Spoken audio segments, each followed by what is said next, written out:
तर आपण ही दृश्य पाहतोय। अजित पवार बीडमध्ये दाखल झालेले आहेत।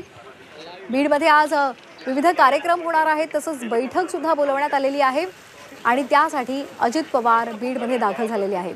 उपमुख्यमंत्री आणि बीडचे पालकमंत्री अजित पवार बीडमध्ये दाखल झालेले आहेत। कार्यकर्त्यांनी त्यांचं स्वागत केलेलं आहे।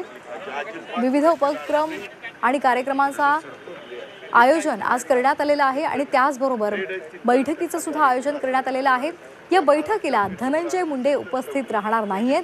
त्यांनी सोशल मीडियावर एक पोस्ट केलेली आहे आणि प्रकृतीच्या कारणास्तव आपण बैठकीला उपस्थित राहू शकणार नसल्याचं त्यांनी म्हटलेलं आहे।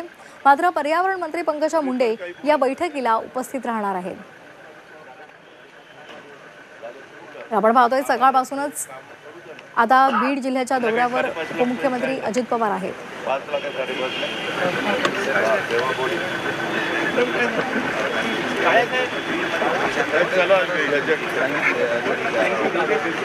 अमोल पीछे है ना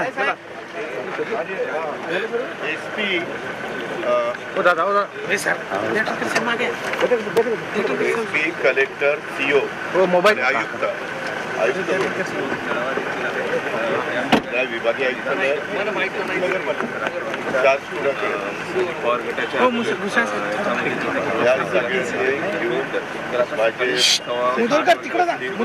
मी आता येताना चर्चा केलेली आहे। मला काय काय पाहिजे कारण त्या तुमच्या दुपारपासून मिळते परत मी सुरुवात केल्या त्याची माहिती नाही असं चालणार नाही। आता ते तुम्हाला सांगतील 8:30 वाजले तुम्हाला 4 तास मिळतात। त्या 4 तासात सगळी माहिती मला अप टू डेट मी मुद्दे दिले विमानतळाचा दिलाय, रेल्वेची लाईनचं ते काय घडलंय तो दिलेला आहे। असे बरेच आम्ही मुद्दे काढलेले आंबेजोगाईच्या हॉस्पिटलचं आहे, घरकुलाचं आहे, नंतर नॅशनल हायवे आपल्या जे काही इश्यू आहेत का पोलीस तारांगण, त्याच्यानंतर इन्क्युबेशन सेंटर, इनोव्हेशन सेंटर या सगळ्याच्या संदर्भात मी काय ठरवलं पुढच्या वेळेस तिथं पुढच्या ट्रिपला येऊन मी DPC आधीच घेणार आहे आणि मग ते आपल्याला डिसेंबरपर्यंत सगळं मार्गी लावायचं। हे लास्ट क्षणाला जर चालला तर डिसेंबरपर्यंत कामं कशी होतात, काय होतात, क्वालिटीची होतात का नाही वगैरे आम्हाला ते सगळं बघता येईल। जिल्हा बँकेचं पण जिल्हा बँकेला काहीतरी कोटी रुपये पाहिजे ते DDRला भरून घ्या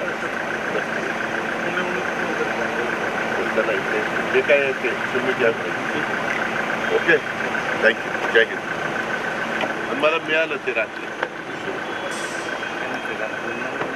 अजित पवार बीडमध्ये दाखल झालेले आहेत आणि या बैठकीच्या पार्श्वभूमीवर त्यांनी अधिकाऱ्यांना निर्देश दिलेले आहेत। तुम्हाला 4 तासांचा अवधी आहे आणि या 4 तासांमध्ये संपूर्ण माहिती इत्थंभूत सर्व माहिती ही तुम्ही जमा करून ठेवा आणि ती मला द्या असं त्यांनी सांगितलेलं आहे। रेल्वे मार्गिकेचा विषय असेल, तसंच विमानतळाचा विषय असेल आणि इतर जे महत्त्वाचे विकास प्रकल्पाचे विषय आहेत त्या संदर्भातली इत्थंभूत माहिती मला द्या असं त्यांनी अधिकाऱ्यांना सांगितलेलं आहे।